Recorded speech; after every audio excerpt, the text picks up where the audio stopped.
A billionaire worth $4 billion put on a torn shirt, ripped off his shoes, and collapsed in front of a hospital. On purpose. He needed to know. Who still treats a broke man like a human being? Out his IV, shoved the gurney toward the exit. No insurance. Get him out. A black nurse in faded scrubs caught the gurney, wheeled it back inside, and whispered, I've got you. You're safe now. His chin trembled. Not from pain. We deal with you, worry. She was the only one who stopped. No, I think the kid too. She had no idea she was being tested, and what happened over the next 4 days, no one saw coming. 3 weeks before that gurney, Harold Whitmore stood in a private suite at Cedar Brook Medical Center, staring at an empty bed. The sheets were fresh. The pillow was fluffed. The room smelled like lavender air freshener. Someone had sprayed it minutes before he arrived. As if a pleasant scent could erase what happened here. His mother, Eleanor Whitmore, had died in this room, alone. No hand holding hers. No voice telling her it was going to be okay. Just a heart monitor flatlining into the dark, and a nurse who found her body an hour later because nobody had bothered to check. Harold picked up the call log from the bedside table. His attorney, Graham Alcott, had subpoenaed it that morning. 14 calls. 14 times his mother had pressed that button in her final 3 days. 14 times she had asked for water, for pain relief, for someone, anyone, to sit with her. 0 responses. Harold set the log down. His jaw tightened until the muscles in his neck corded. They knew she had no premium insurance, Graham said quietly from the doorway. The staff triaged by wallet, not by need. My mother taught 3rd grade for 41 years. Harold's voice was low, controlled, dangerous. She taught children how to read, how to share, how to be decent, and she died of thirst in a building full of nurses. Graham said nothing. Harold turned from the window. I want to know if it's everywhere. Sir, this. Harold gestured at the room, the log, the sprayed lavender. I want to know if every hospital treats the poor like garbage, or if someone out there still gives a damn. Graham hesitated. What exactly are you proposing? I'm going to walk into a hospital with nothing, no name, no insurance, no money, and I'm going to see what happens. Graham stared at him. You're 78 years old. You have a heart condition. You want to, what, pretend to be homeless? I want to pretend to be my mother. That sentence hung in the air like smoke. 2 weeks later, Harold stood in front of a full-length mirror in his Greenwich estate. The man staring back at him was unrecognizable. Gone was the silver hair combed with precision. It was now unwashed, tangled, greasy. Gone was the Brioni suit, the Patek Philippe, the Oxford shoes polished to a mirror shine. In their place, a flannel shirt with a frayed collar, the left elbow worn through. Khaki pants bleached by sun and age, the right knee patched with duct tape. Sneakers with soles so thin he could feel the tile through them. He hadn't shaved in 6 days. His cheeks were hollow. He'd eaten less on purpose. His nails were dirty. He smelled like a bus station. Graham stood behind him, holding Harold's wallet, his phone, his watch. Everything that proved he was someone. Mercy General Hospital, Graham said. Hartford, Connecticut. Private mid-tier. They take insurance but push premium patients to the front. Their CEO is on a golf trip in Scottsdale. It's the perfect pressure cooker. Harold nodded. If I call you, I'm done. If I don't call, wait 4 days, then bring everything. And if something goes wrong, You have atrial fibrillation, Harold. This isn't a game. Harold looked at his reflection one more time. The billionaire was gone. The man in the mirror was nobody. Invisible, disposable. Exactly like his mother.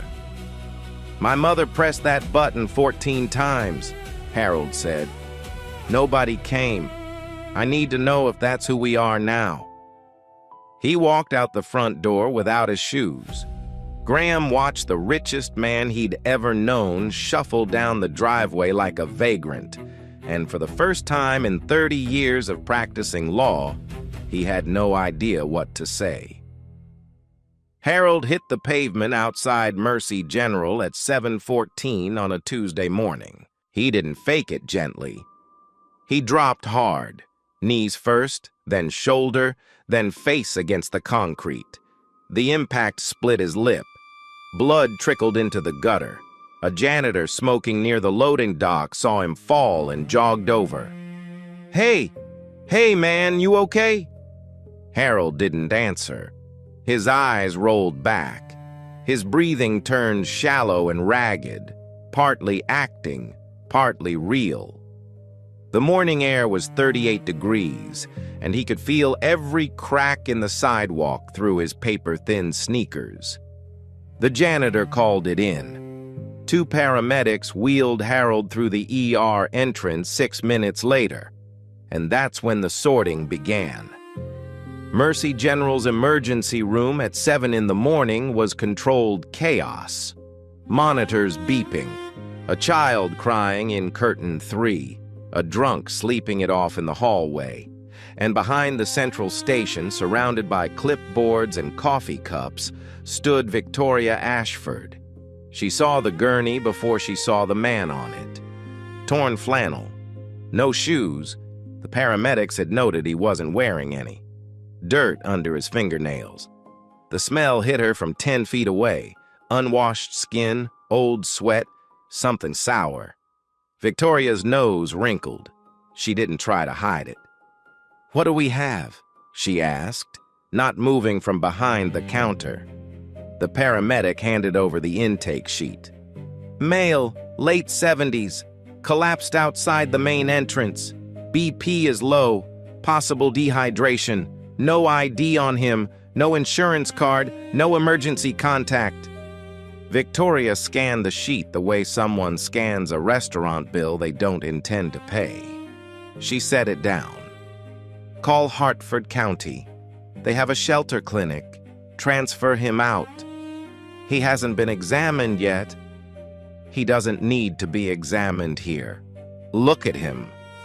Victoria tilted her chin toward the gurney. "He's a vagrant. He probably passed out drunk. County deals with these people every night. These people." The paramedic's eyebrows rose, but he said nothing else. He'd been doing this long enough to know which battles weren't worth fighting. Harold lay still, eyes closed, listening. 2 nurses passed his gurney. One glanced down, the other didn't. Neither stopped. An orderly wheeled a supply cart past him and muttered to a colleague, "Smells like the subway in here now." They laughed. Harold counted the seconds. 45 seconds since he'd arrived in the ER. Not a single medical professional had touched him. Not a single hand had checked his pulse, his temperature, his breathing. He was furniture. Less than furniture. Furniture at least belonged somewhere. Then he heard footsteps. Quick, purposeful, rubber soles on linoleum. A small hand pressed against his wrist. 2 fingers found his pulse. A voice, calm, steady, close, said, "Sir, can you hear me? I'm Brenda. I'm a nurse. I'm going to help you." Harold almost opened his eyes. Almost. Brenda Taylor had been on hour 9 of a 12-hour shift. She'd already handled 2 code blues, a dislocated shoulder, and a teenager with a panic attack who thought she was having a heart attack. Her feet ached. Her back ached. She hadn't eaten since a granola bar at 4 a.m. But she saw the man on the gurney, And she didn't see a vagrant. She didn't see a smell. She didn't see an empty insurance field. She saw a patient. "His pulse is thready," Brenda said, loud enough for the station to hear. "He's dehydrated. Possible cardiac irregularity. I need a bed and an IV line." Victoria looked up from her iPad. "Brenda, I already called County." "County is 40 minutes away. His pulse is 52. You want that on your intake report?" The station went quiet. Victoria's eyes narrowed. The pearl earrings caught the light. Her gel nails stopped tapping. "You're wasting resources on a man who can't pay for a Band-Aid." "I'm stabilizing a patient, that's the job." "The job is keeping this department running, and every minute that bed is occupied by someone with no coverage, it costs us." "Then bill me." Brenda grabbed the gurney rail and unlocked the wheel brake.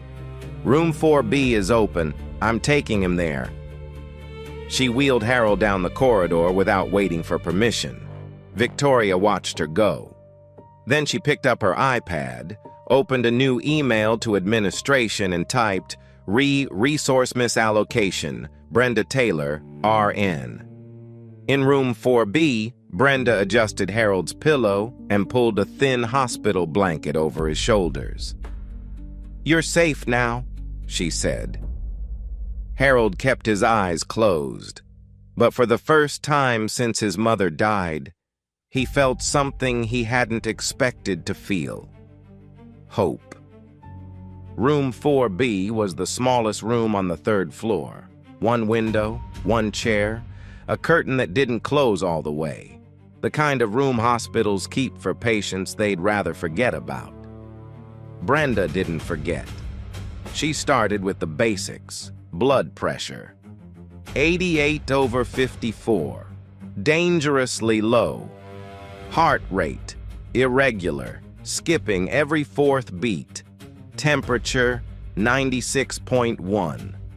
His body was shutting down quietly, the way old bodies do when nobody's watching. She inserted an IV line. Saline first, then a glucose drip. She checked his pupils, his reflexes, his skin turgor, pinching the back of his hand to test dehydration. The skin held its shape for 6 seconds before flattening. Severe.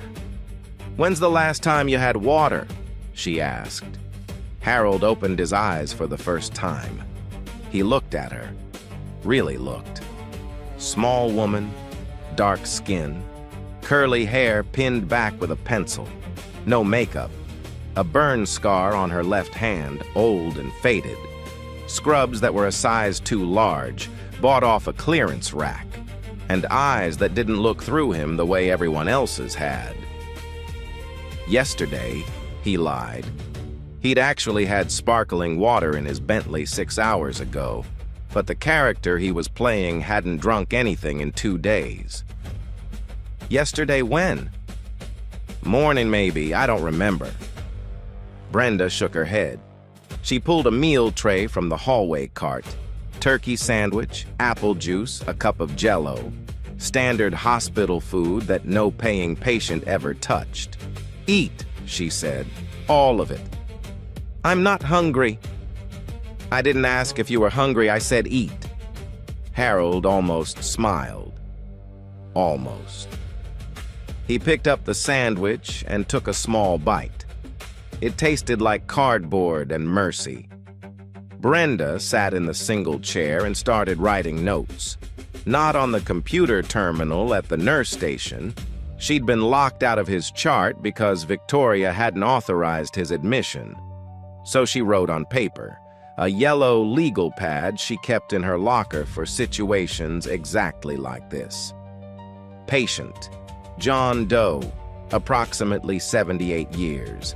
Severe dehydration, arrhythmia, needs cardiology consult.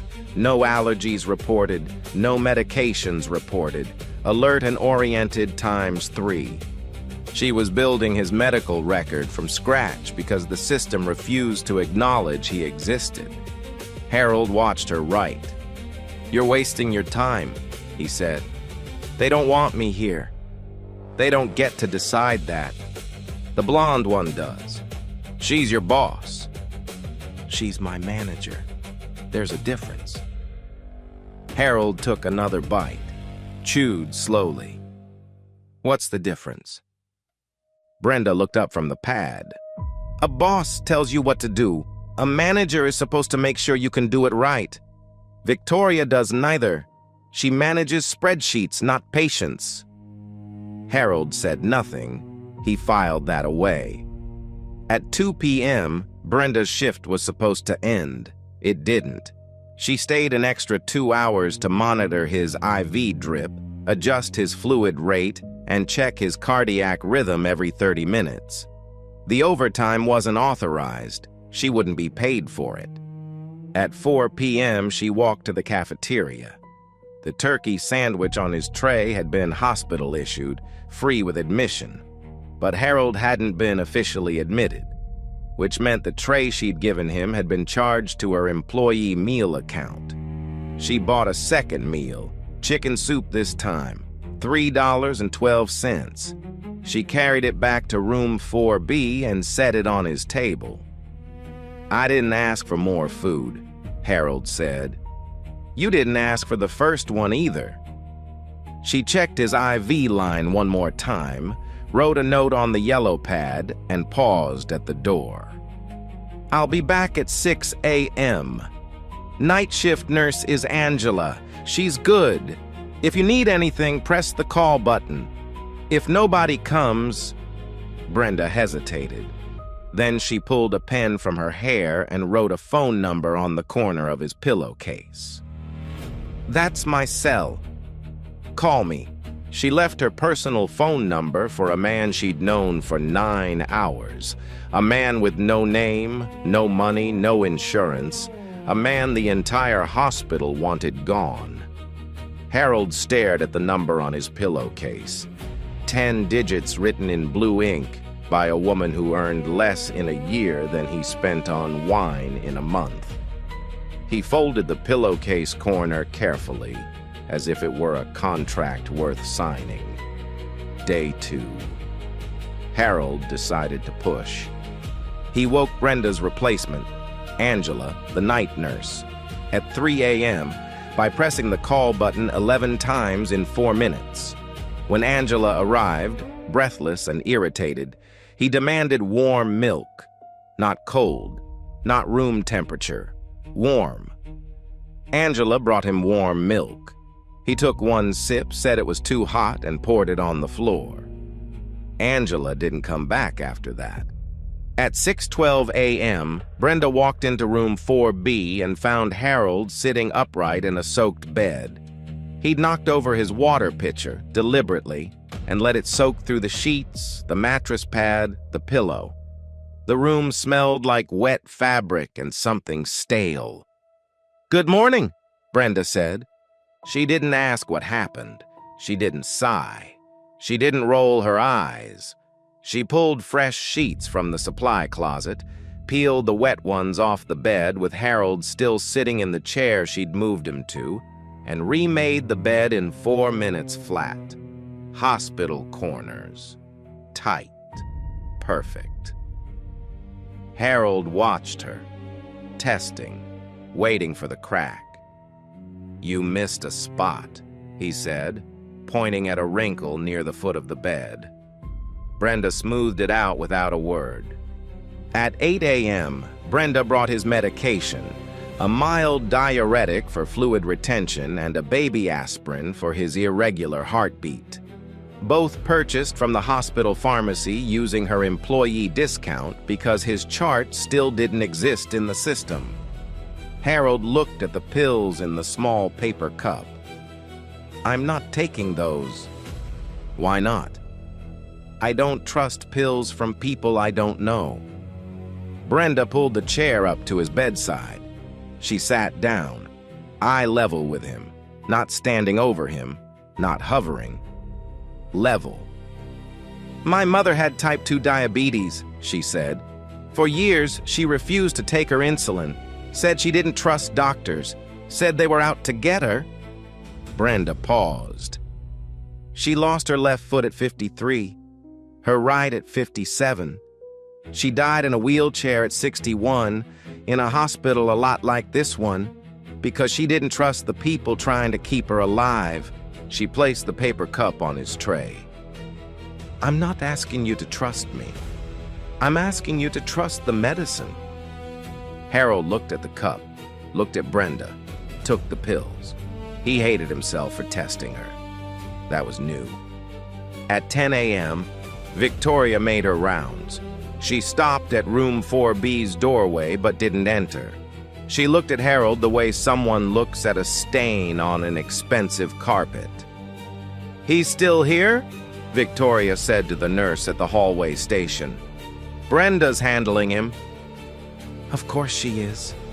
Victoria's lip curled. Birds of a feather. She pulled up his intake notes on her iPad, the official ones, not Brenda's yellow legal pad.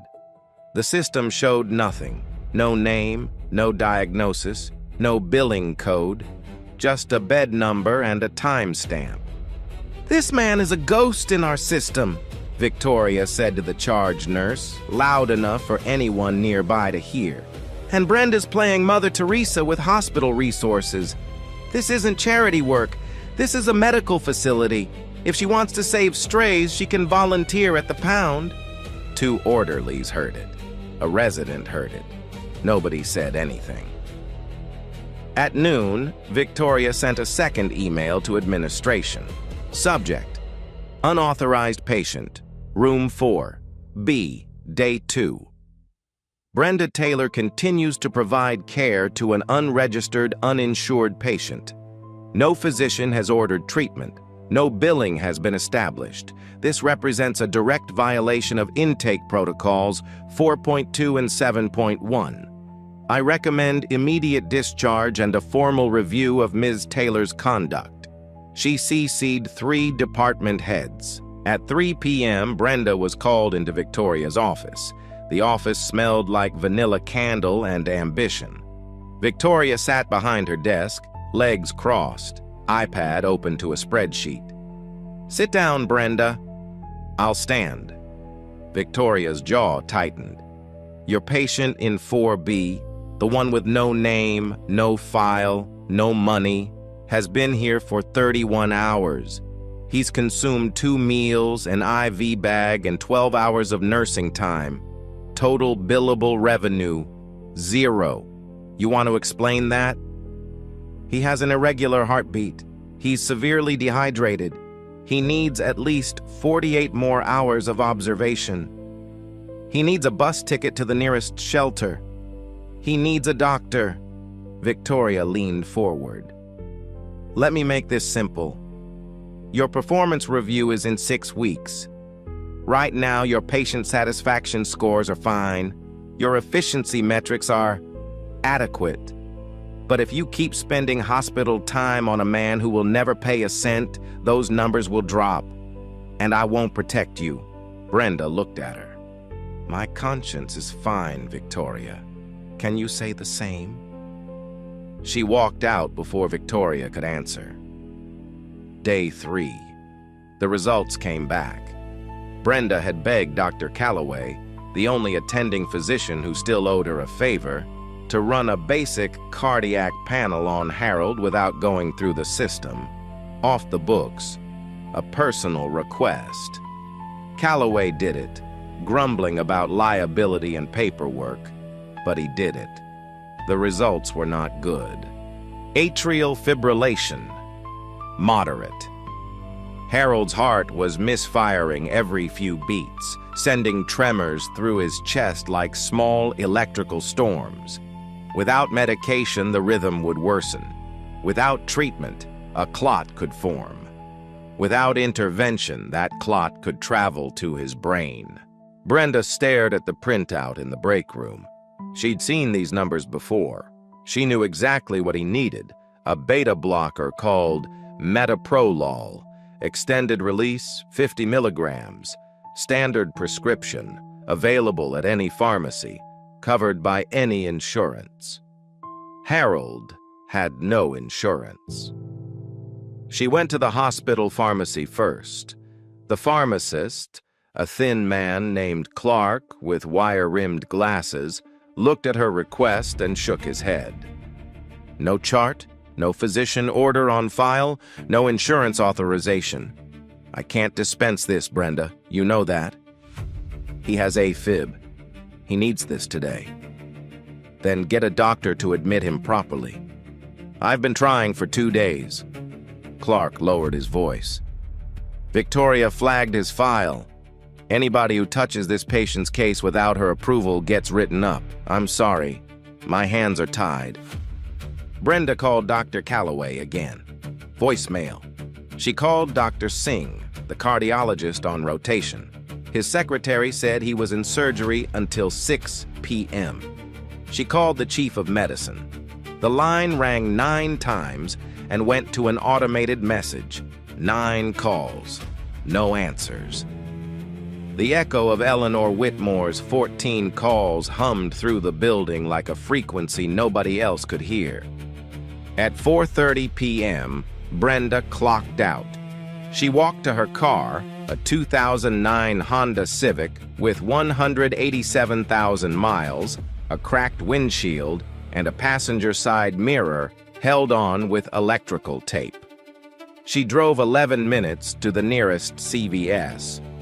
She stood in the pharmacy line behind a woman buying prenatal vitamins and a teenager picking up acne cream.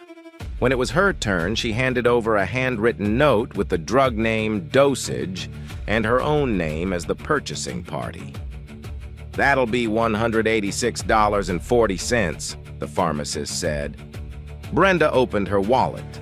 Inside, her driver's license, a library card, a photo of her mother in a wheelchair, and a Visa card with a $400 limit.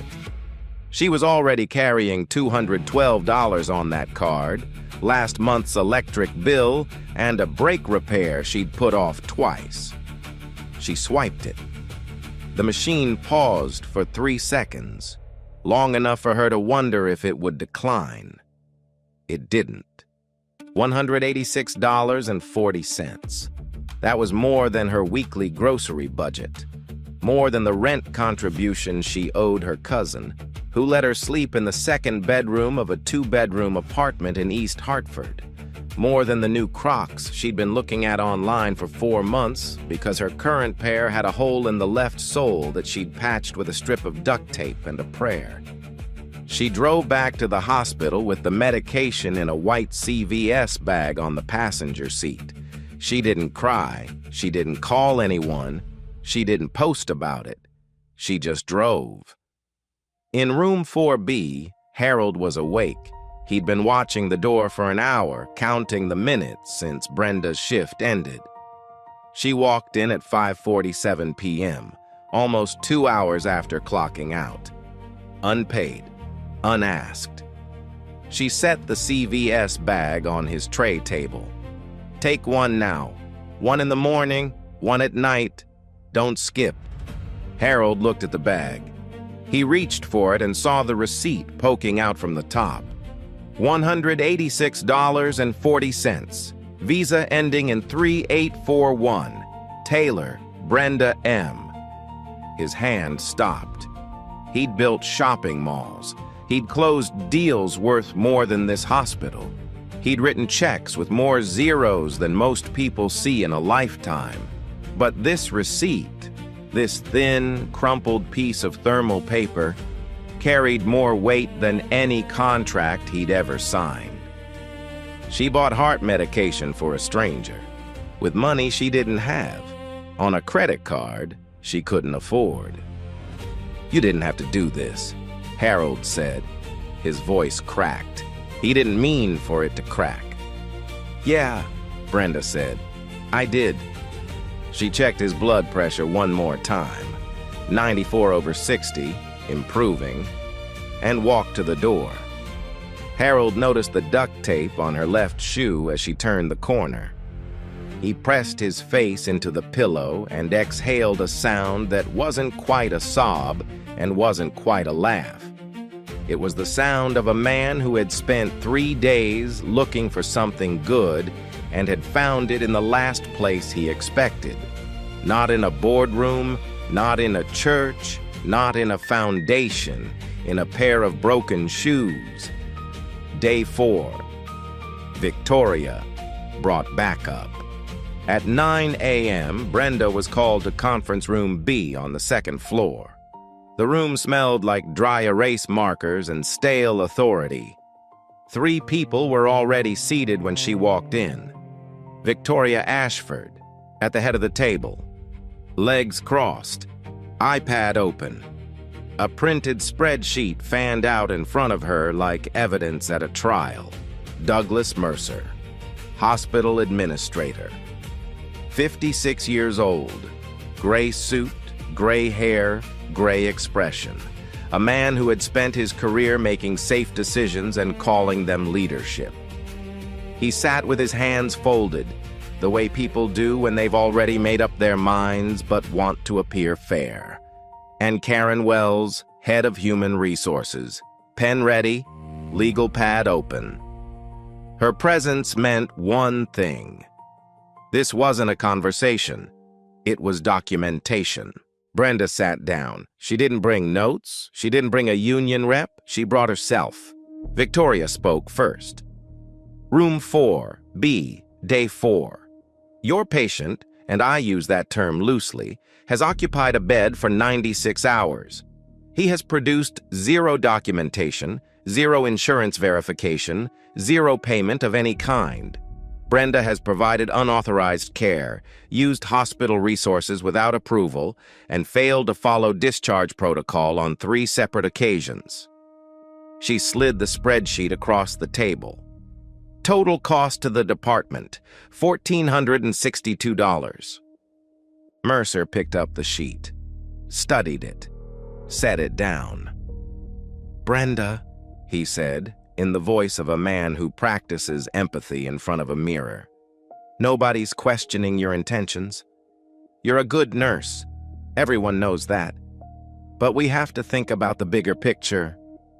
Mercy General operates on thin margins. Every bed that's occupied by a non-revenue patient is a bed that can't serve someone with coverage. You understand?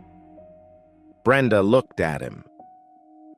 Do you know his heart rate when he came in? That's not 52.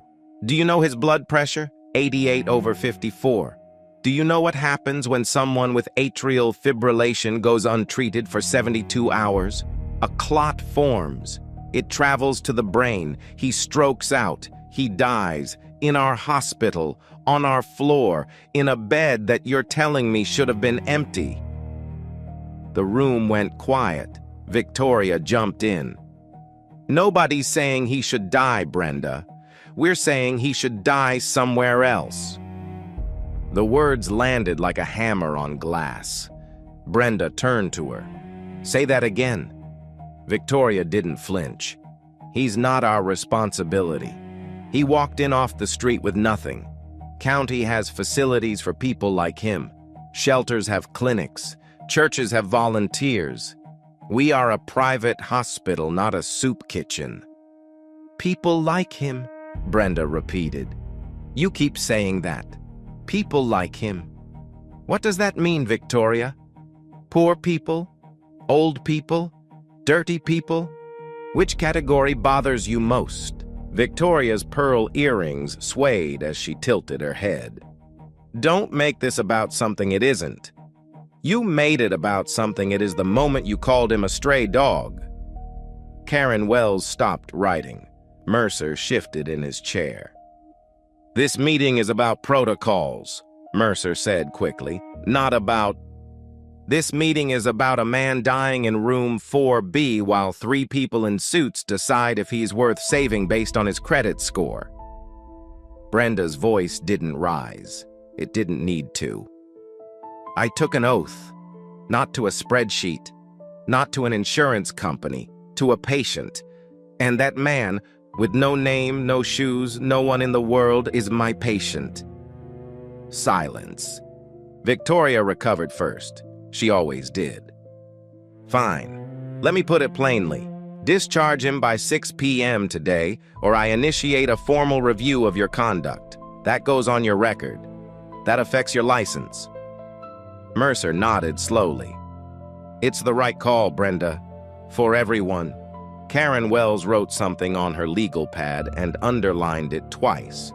Brenda stood. The chair scraped against the floor. A small, ugly sound in a room full of small, ugly decisions.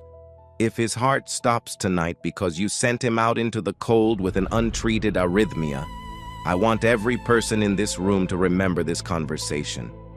Because I will. She walked out. The door closed behind her. In the hallway, she pressed her back against the wall and closed her eyes. Her hands were shaking now. Not from fear, but from the specific kind of fury that comes when you realize the system was never broken.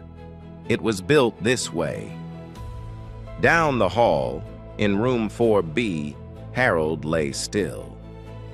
Graham had installed a listening device in the smoke detector the night before. A precaution, he'd said. Harold had heard every word of the meeting through a tiny earpiece tucked behind his pillow. He heard stray dog. He heard people like him. He heard let him die somewhere else. And he heard Brenda Taylor risk her career for a man she thought had nothing. He pressed the earpiece deeper and waited for 6 p.m. 5:22 p.m. Brenda sat in the break room alone. Her locker was open. Inside, a spare pair of scrubs, a granola bar she'd been saving for tomorrow's breakfast, a dog-eared copy of Tuesdays with Maury, and a folded blanket. The blanket was cream-colored, crocheted, with a loose thread along one edge where her mother used to tuck it under her chin. Eleanor Taylor, not Eleanor Whitmore, a different Eleanor, a coincidence that would only matter later, had made that blanket in 1994, the year Brenda was born. She'd crocheted it during chemotherapy between rounds of nausea and exhaustion because she wanted her daughter to have something warm that wasn't bought from a store. Brenda's mother died when Brenda was 19. Diabetes, complications, a hospital that didn't try hard enough. The blanket was the only thing Brenda took from her mother's apartment. Not the furniture, not the dishes. The blanket. She'd never brought it to work before. She picked it up, closed her locker, and walked to room 4B. Harold was awake. His eyes tracked her as she entered. She looked different. Not physically, but something behind her expression had shifted. The steadiness was still there, but underneath it, something fragile, something that had been pressed on all day and was starting to show hairline cracks. "Cold tonight," Brenda said. She unfolded the blanket and draped it over him on top of the thin hospital sheet. "This is warmer than what they give you." Harold touched the fabric. Soft, handmade. He could feel the irregular stitches, the places where the yarn changed color because the maker had run out and started a new skein. This wasn't a hospital blanket. This was someone's history. "This is yours," he said. "It was my mother's." Harold's fingers tightened on the edge. "You're giving me your mother's blanket." "I'm lending it. Big difference." Brenda half smiled. "I want it back." She checked his vitals. Blood pressure, 94/62, better. Heart rate, more regular thanks to the metaprolol she'd bought with money she didn't have. Temperature, 97.8, almost normal. "You're improving," she said. "Because of you. Because of medicine. I'm just the delivery system." Harold looked at her. Really looked. The burn scar on her hand, the pencil in her hair, the scrubs that didn't fit right, the shoes with duct tape on the sole. This woman had nothing, not by choice, but by circumstance. And she was giving away the little she had to a man she believed had even less. "Why do you do this?" he asked. The question was real this time, not a test, not a performance. He needed to know. Brenda sat in the chair, the same chair she'd sat in every day. She was quiet for a moment. "When my mother was in the hospital, the last time, I lived 2 hours away. I couldn't be there every day. I called the nurses' station every night and asked them to check on her. Tell her I love her. Make sure she had water." Brenda paused. "They said they would. I don't know if they did. I'll never know." She looked at the floor. "She died on a Tuesday. I got there Wednesday morning. Her water cup was empty. Her blanket had fallen on the floor. Nobody had picked it up. The room was very quiet. So when I see someone lying in a bed alone, with nobody to call and nobody coming, I think about my mother's blanket on that floor, and I pick it up. Every time, I pick it up." Harold said nothing. He couldn't. There was a pressure behind his eyes that he hadn't felt in decades, a rising, burning, uncontrollable pressure that no amount of money or power could suppress. His mother, her mother, the same blanket on the same floor in different hospitals in different years. The same silence. At 5:55 p.m., heels clicked down the corridor. Sharp, fast Victoria. She appeared in the doorway holding a discharge form and a pen. "Time's up, Brenda. Sign the discharge or step aside. I'll do it myself." Brenda stood between Victoria and the bed. 5'2" between 5'9". Faded scrubs between pressed blouse. Duct-taped shoes between designer heels. "He's not stable enough to discharge. The metrics say otherwise. The metrics don't have a heartbeat." Victoria held out the pen. "Last chance. Your career or your conscience. Pick one." Brenda looked at the pen. She looked at Harold. She looked at the cream-colored blanket draped over a man who she believed owned nothing in the world. She didn't take the pen. "Sign my termination," Brenda said. "I'm not signing his." Victoria's smile disappeared. She turned and walked out, heels striking the floor like gavels. In the bed, Harold Whitmore, billionaire, chairman, the man who owned 40% of this hospital, pressed his face into a crocheted blanket that smelled like lavender and loss, and wept. The first tears since Eleanor. 6:14 p.m. The parking lot of Mercy General Hospital filled with headlights. 3 black Cadillac Escalades pulled into the main entrance in a line, engines humming low, tinted windows reflecting the last orange light of the day. They didn't park in visitor spots. They parked in the ambulance bay, the kind of move that only happens when someone owns the ground they're standing on. Graham Alcott stepped out of the lead vehicle first.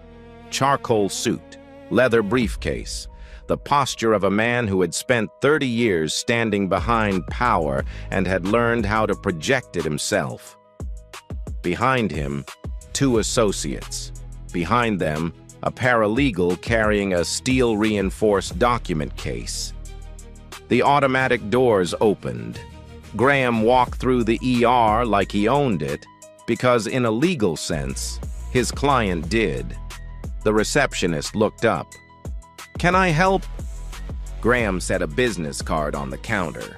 Heavy stock, embossed, gold lettering, Alcott and Fairbanks, LLP, counsel to Whitmore Holdings International. "I need to speak with your hospital administrator, immediately." The receptionist read the card, read it again. Her face changed the way faces change when someone realizes the weather is about to turn very, very bad. "I'll page Mr. Mercer right away." Graham nodded. You might want to page Miss Ashford as well. Upstairs, Victoria was in her office typing Brenda's formal termination letter. She was on paragraph 3, failure to adhere to departmental resource allocation guidelines, when her desk phone rang. Victoria, there are attorneys in the lobby from Whitmore Holdings. Victoria stopped typing. Her hand hovered over the keyboard. Whitmore Holdings. The name that appeared on the hospital's largest quarterly donation. The name on the building's east wing. The name that owned, she did the math quickly, 40% of Mercy General's equity stake. I'll be right down, she said. Her voice didn't sound like her voice. She took the elevator. Mercer was already in the lobby, hands in his pockets, face the color of old milk. Karen Wells from HR stood beside him, clutching her legal pad like a shield. Graham didn't waste time. Mr. Mercer, Miss Ashford, my client, Harold Whitmore, has been a patient in your facility for the past 4 days. Room 4B. Victoria blinked, then blinked again. Her mouth opened, but nothing came out. That's not... Mercer started. Possible? Graham tilted his head. Would you like to come upstairs and see for yourself? They took the elevator in silence. Victoria stood in the back corner, pearl earrings perfectly still for the first time in 4 days because she had stopped moving entirely. Mercer stared at the floor numbers as they climbed. Karen Wells wrote nothing.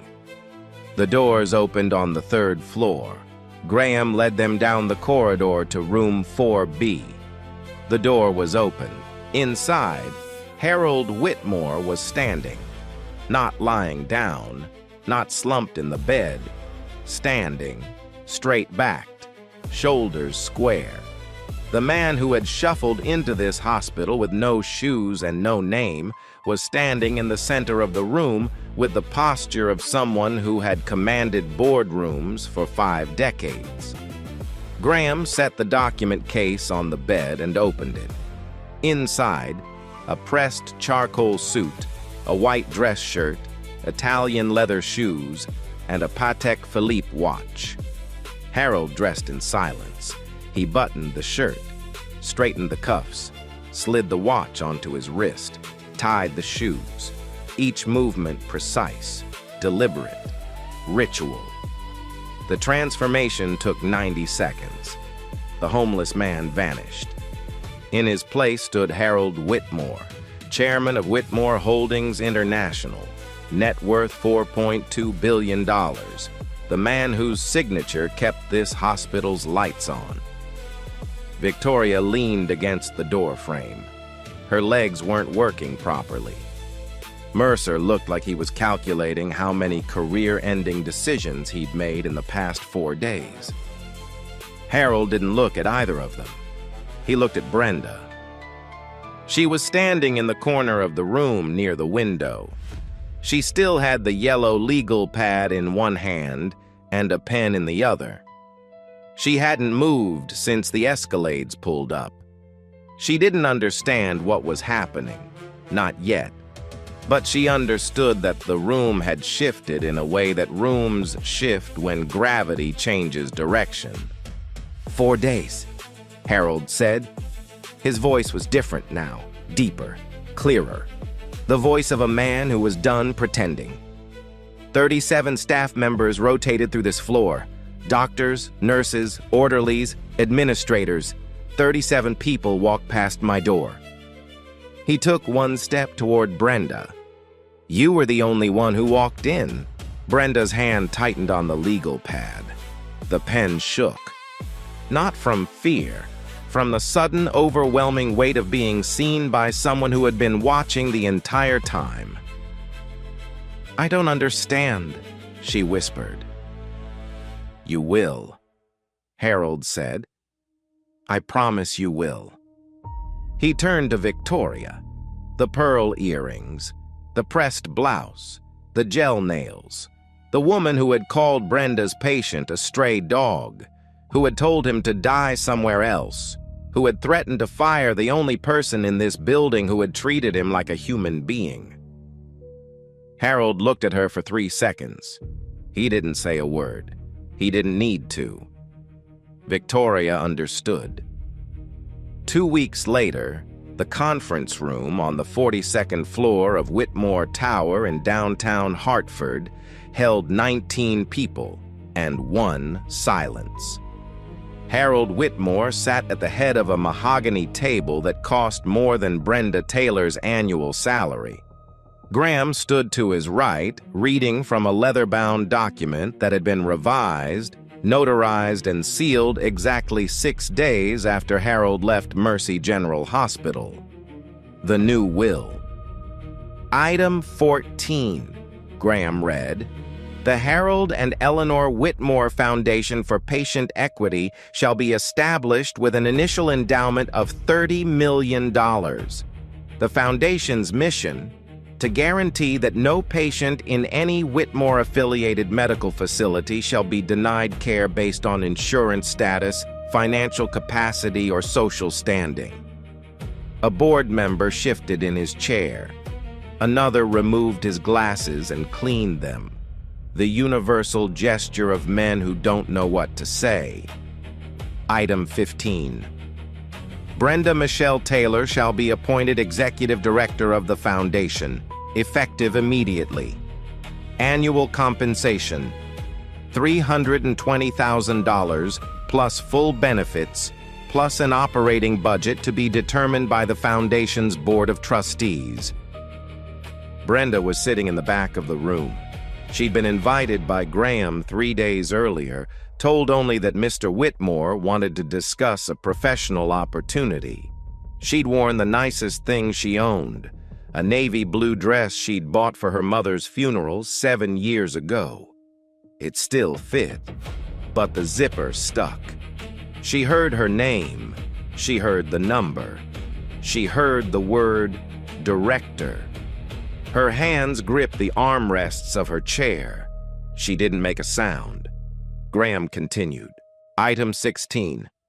Mercy General Hospital shall, as a condition of continued Whitmore Holdings investment, implement the following policy changes within 90 days. Mandatory Care First intake protocol for all uninsured patients. Elimination of financial pre-screening in emergency departments. Establishment of a patient advocate office reporting directly to the board, not to hospital administration. Mercer was not in the room. He had resigned 8 days earlier. Technically voluntary, practically not. His letter of resignation was 3 sentences long and said nothing of substance. Victoria Ashford was not in the room either. The board had reviewed the security footage from the ER, the nurse station, the hallway outside room 4B. They had read her emails, all 7 of them, each one a small monument to indifference. They had listened to the recording from the conference room meeting where she told Brenda that a dying man should die somewhere else. She was terminated on a Thursday. She cleaned out her desk in 11 minutes. Nobody walked her to the door. After the reading, Harold asked everyone to leave except Brenda. The conference room emptied. The door closed. 2 people remained, a billionaire in a tailored suit and a nurse in a funeral dress. Harold reached under the table and lifted a flat, rectangular package wrapped in brown paper. He set it in front of her. Brenda unwrapped it. Inside was her mother's blanket, the cream-colored crocheted blanket with the loose thread and the irregular stitches. Harold had sent it to a preservation specialist in New York. It was now mounted in an archival-quality glass frame, backed with acid-free linen. At the bottom of the frame, a small bronze plaque read, "The blanket that covered a stranger, the heart that covered the world." Brenda's composure, The composure that had held through 4 days of insults, threats, long shifts, and impossible choices finally broke. She pressed the glass against her chest and cried the way people cry when they've been strong for too long and someone finally says, "I saw you. I saw all of it." Harold put his hand on her shoulder. "Thank you," he said, "for seeing me." Brenda shook her head. "Thank you for letting me." 1 year later, room 4B at Mercy General Hospital looked different. The bed was the same, the window was the same, the view of the parking lot and the oak tree beyond it the same. But on the wall, in a simple wooden frame, hung a photograph of Eleanor Whitmore. Beneath it, a small brass plate, Room 4B, the Eleanor Whitmore Patient Equity Suite. No one turned away, no one forgotten. The room was never empty. It was always reserved for someone with no insurance, no family, no voice. And it was always staffed first. Brenda Taylor still wore Crocs, new ones, white, clean, no duct tape, but still Crocs. She still tucked gauze pads and peppermint candies into her scrub pockets, even though her scrubs now had a foundation logo embroidered on the chest.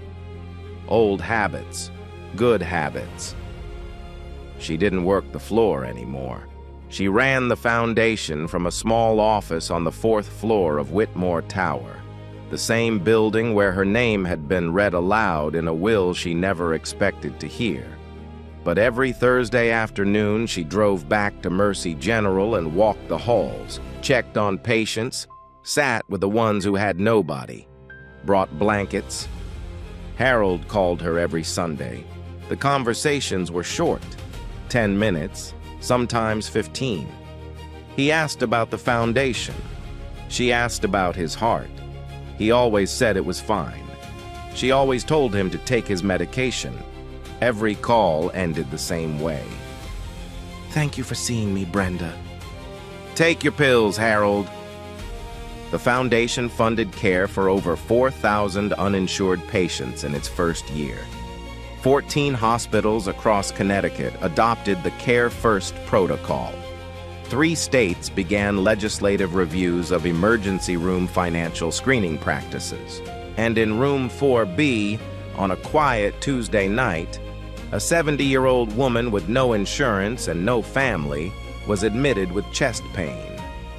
A young nurse, new to the floor, fresh out of school, checked her vitals, adjusted her IV, and pulled a warm blanket over her shoulders. "You're safe now," the young nurse said.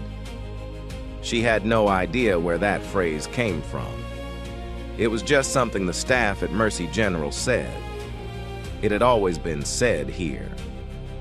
If this story hit you different, drop a comment. Have you ever been judged for what you looked like instead of who you are? Share this with someone who needs to hear it. And if you haven't subscribed yet, you already know what to do.